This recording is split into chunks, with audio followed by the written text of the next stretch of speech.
My name is Eli. My name's Jason. My name is Caden. I'm Jaden. And we are the Yahoo and the Torah YouTube channel. And we're thankful that you guys spend this time with us, and we have a brief moment, and you'll be listening to this on Tuesday if you're listening to this. And it is Monday on this time, so we have a little bit of time in the morning. Mom is making some great breakfast for the boys, and we're very thankful to families. We're very thankful to the setup that Yah has provided, because for those who have a family, and there's a lot of you guys who actually don't have families, and I don't know what to say other than I'm super, super sorry. But a proper family that is running as Yah would have it is a great family. It's a wonderful family. It's a great dynamic family. And we have our issues. We definitely have our issues, and we're definitely tested in all things. All right, gentlemen, give me something provoking. Give me some provoking thoughts. Why are we here? We are here to prove ourselves, to show that we are friends of Yah, not the enemies of Yah, because when you are the friend of the king is going to treat you well, the king is going to bring you into his kingdom, but if you're the enemy of the king, he's going to smite you, he's going to kick you out of the land. So we're scoring brownie points? Where we are scoring brownie points, indeed. We are almost, I wouldn't say bribing our way in, but we are like paying our way in through our honor, through our works of the Torah, through our obedience. That is interesting. That is a very interesting thought on that. Jade, why are you here? We are here to feed the sheep. We are here to deliver the message that needs to be heard. A lot of people have never heard this What message are you talking about that needs to be heard? I think there's 60,000 denominations of religion out there. I think that people have heard pretty much everything there is to hear, haven't they? I don't know. 60,000, that's a lot. You got to learn a lot of different stuff there. Well, that's the problem with 60,000 denominations, is every single one of them stray away from the word. And so I'd say the message, the quickest way to say it is that Yah created for us a certain sort of guidelines, and we broke those guidelines. We broke the contract with him, so we sent Yahushua, his son, to restore that contract, to basically renew the agreement we had, so that we do not get sent to the lake of fire, so that we can have for true repentance of sins. yeah, and I guess I'm here. I guess because it's the best way forward that I've ever found. We could live our life in darkness, and we could live in sin, and I'm not saying we're perfect and we don't sin. I mean, when you're talking about sins of this house, I mean, we argue amongst ourselves quite a bit, and I mean, at the end of the day, it's going to be, we're not supposed to. And so for every time that we're pointing out things in the Torah, we're definitely have 4 fingers pointing back at us, or 3 fingers pointing back at us. And this is a learning process for all of us. Eli, why are you here? To teach people the commandments. Do you know the commandments? Yes. How do you know the commandments? Because we read through it and we understand them. How old are you, Eli? 15. And how long have we been doing Torah? I think like 8 years? About half your life. About half your life we've been doing Torah. The rest of the boys, they grew up a little thugged out. We definitely didn't have the Torah back then, and I definitely was definitely not seeking the Creator the way it is. And I guess for me, it's not about brownie points. It's about, this is the best way of living. You can live in sin. You can live as the world lives, and it leads to death. And it's spiritual breakedness. And the ways of our Creator are very kodesh. They're holy in all things. They are proper, right? There's no evil to it. There's no wickedness to it. There's no weirdness to it, right? You look at the world today. Look at Pride Month, right? You look at the United States of America. It's unreal. It is unreal that that we have stories of Sodom and Gomorrah, and yet we don't understand the past, and we don't understand that our Creator is going to judge us. And it's going to be a bad judgment when we're judged. North America, unfortunately, that's we have so much family there, and I'm not talking about my immediate family, because most of our family has given up on us. Right, my mother won't even talk to me. She doesn't want to hear anything I have to say, especially out of the Bible and scriptures, or snake bite. She doesn't want to hear anything about the snake bite, or that you shouldn't be taking snake bites. You shouldn't play with snakes. Right, you get hurt, you get burned. And so, that's why we're here. And so hopefully we are extending this family to you guys. There are tons of you guys out there that we love. And when you guys comment, that's one of the things is we try to get back to everybody personally on everybody's comment is very, very important here. And it doesn't matter what size of channel this grows to. one thing that we will always do is we will always keep with our family, and we will always, as best as possible, keep up with comments that we get. And YouTube is the king of censoring comments and censoring everything else. So sometimes people will write stuff and we never ever see it, or they get unsubbed and things of that nature. So I guess that's just the nature of the beast and the way things are. But for right now, if you are listening to this, then you have tuned in and you are where we want to be. And today we are on, a little bit of noise there. We are on, let's see. Exodus 33. Exodus 33. And so let's do this little handy dandy splitter here. And let's see what the Torah has for us today. And let's do it. Everyone ready? Yep. Okay, Exodus 33. And Yahuwah said unto Moshe, depart and go up hence, you and the people which you have brought up out of the land of Mitzrayim, unto the land which I swore unto Abram, to Yitzchak, and to Yaakov, saying, unto your seed will I give it. And I will send an angel before you, and I will drive out the Canaanite, the Emori, the Chitti, and the Pezeri, and the Kivi, and the Yebusi. And what does it say in your guys'? How's that? What are these for people? Actually, it's right up above there. The Canaanite, the Amorite, the Hittites, Hittite, the Pezerites. Perizzites, the Kilwite, and the Jebusite. So this one says Hivites, and the Jebusites. Okay. Unto a land flowing with milk and honey. For I will not go up in the midst of you, for you are a stiff-necked people, lest I consume you in the way. Okay, so Yah right there says he's going to send you off to a land of milk and honey, but I'm not going to hang out with you. He's gonna send a He's like, messenger. you guys are gonna anger me to the point where I have to beat you up. He already has been. If there wasn't a test from Moshe, the first one was, hey, you know what? I will make you the nations, right? I will, whatever it is. Let's wax these people gone. So they were. That's probably a good thing. Wipe them all out. It'd be the tribe of Moshe. Yeah. What do you think it means? A land flowing with milk and honey. Probably a fruitful land, I would assume. I don't know if the land is actually flowing with a river of milk, but I think it's more of a fruitful land. Yeah, it's a saying, right? If things are good, I guess when we don't know what that is because we have cows, but we can't get milk. It's been years since we've been able to milk a cow. All of our milk cows died. Everything we had was gone, so it's not been good for milk or honey. We do have a little bee thing, though. We should put it out. Okay, 4. And when the people heard the evil report, they mourned, and no man did put on him his ornaments. For Yahuwah had said unto Moshe, say unto the children of Yisrael, ye are a stiff-necked people. I will come up into the midst of you in a moment, and consume you.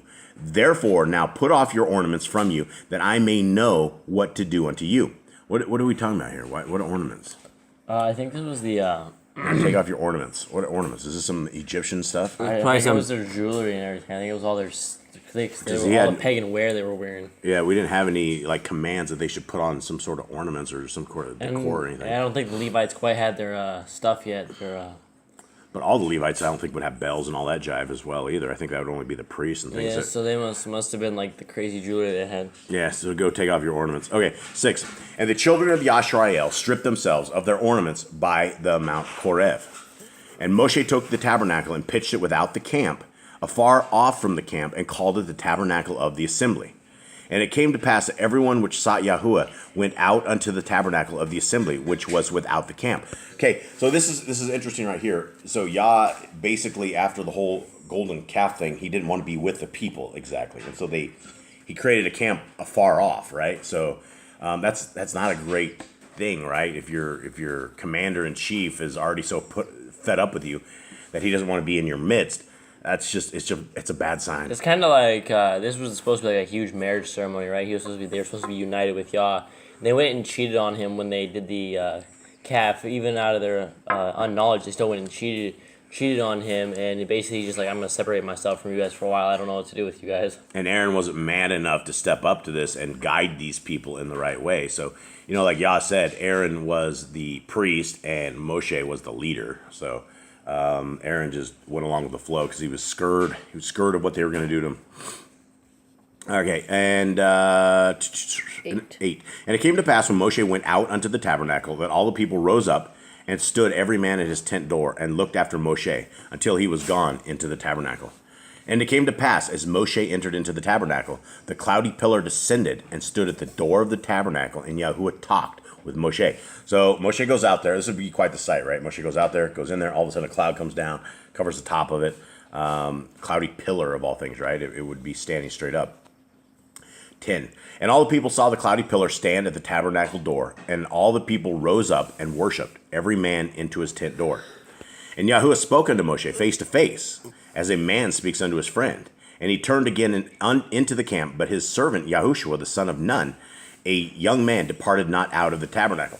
So this goes against what we know, because where is it at that Moshe wanted to see Yah? Just a little down farther. Oh, okay, a little bit further. So this is interesting because we know that you cannot see Yah face to face and live. So I don't know exactly what to make of this. Anyone? I don't know. Maybe he had definitely a special relationship with Moses that no one else had. He was the man. Yeah, Moshe was the man. No doubt. I don't think anyone else had this Ever. relationship. I don't even know if Maybe Enoch. Yahushua. Maybe Enoch. I would say Enoch did because Enoch was the man. He was taken Yeah. up and out. But I don't know if he got to But spend he was the time with Yah. messenger, right? The messenger was showing him all this stuff. Right, So. right, yep, definitely. All right, 12. And Moshe said unto Yahuwah, see you say unto me, bring up this people, and you have not let me know whom you will send with me. Yet you have said, I know you by name, and you have also found grace in my sight. Okay, that's interesting. So bring up this people. Just trying to figure out that verse. 13. Now therefore I pray you, if I have found grace in your sight, show me now your way, that I may know you, that I might find grace in your sight, and consider that this nation is your people. And he said, my presence shall go with you, and I will give you rest. And he said unto him, if your presence go not with me, carry us not up hence. It's hard reading. Okay. If your presence is not going, do not lead us up from here. Okay, that's a little easier. For wherein shall it be known here that I and your people have found grace in your sight? Is it not in that you go with us? So shall we be separated, I and your people, from all the people that are upon the face of the earth. And Yahuwah said unto Moshe, I will do this thing also that you have spoken, for you have found grace in my sight, and I know you by name. That'd be amazing. Can you imagine that? Yah says, you have the creator who actually calls you by your own name.